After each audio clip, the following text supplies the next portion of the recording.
कहते हैं जनता से गठबंधन ही किसी भी लीडर की सबसे बड़ी ताकत होती है। इतिहास गवाह है, बहुमत ऐतिहासिक फैसलों की ताकत जन समर्थन से ही मिलती है। और आज के दौर में जनता से गठबंधन में नरेंद्र मोदी माहिर खिलाड़ी माने जाते हैं।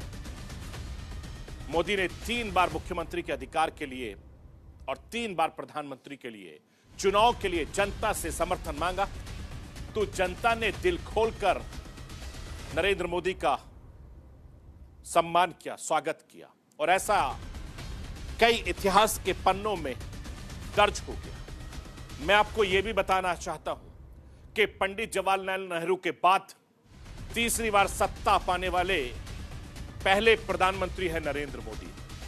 साल 1962 के बाद यह पहली बार है जब कोई प्रधानमंत्री लगातार तीसरी बार सत्ता में काबिज हो रहा है। और लोकतंत्र में जन समर्थन ही किसी नेताओं की लोकप्रियता का पैमाना होता है।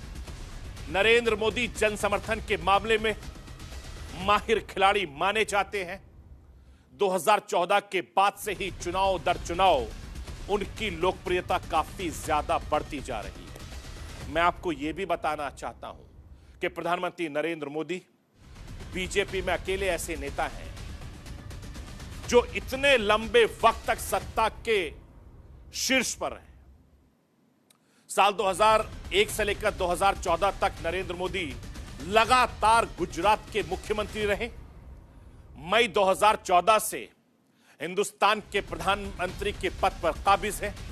इस तरीके से टोटल 23 साल तक राज्य और केंद्र में सत्ता के मुखिया के तौर पर वो अपनी सेवाएं दे। हालांकि सत्ता के इस 23 साल के सफर में मोदी के नेतृत्व में ऐसे पहली बार हुआ है जब बीजेपी बहुमत हासिल नहीं कर सकी। लेकिन फिर भी नरेंद्र मोदी की लोकप्रियता के मामले में कोई कमी नहीं आई है। राष्ट्रवाद, धार्मिक ध्रुवीकरण, जन कल्याण की योजनाओं में आपसी गठजोड़ कर नरेंद्र मोदी ने ऐसा कॉकटेल बनाया, वो आज भी लोगों के सर चढ़ कर बोल रहा है।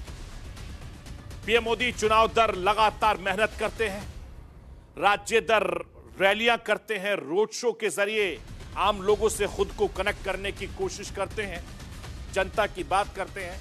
यही वजह है कि पिछले 10 साल सत्ता में रहने के बावजूद भी किसी दूसरे नेता से पीएम मोदी के जीत का स्ट्राइक रेट कहीं ज्यादा है।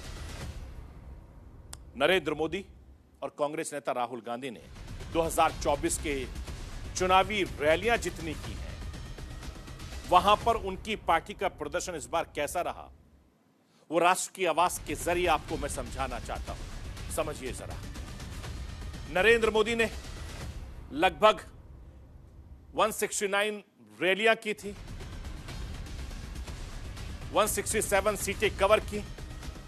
नतीजे बता रहे हैं कि बीजेपी ने 91 सीटों पर जीत दर्ज की, यानी कि मोदी का स्ट्राइक रेट 54% का रहा।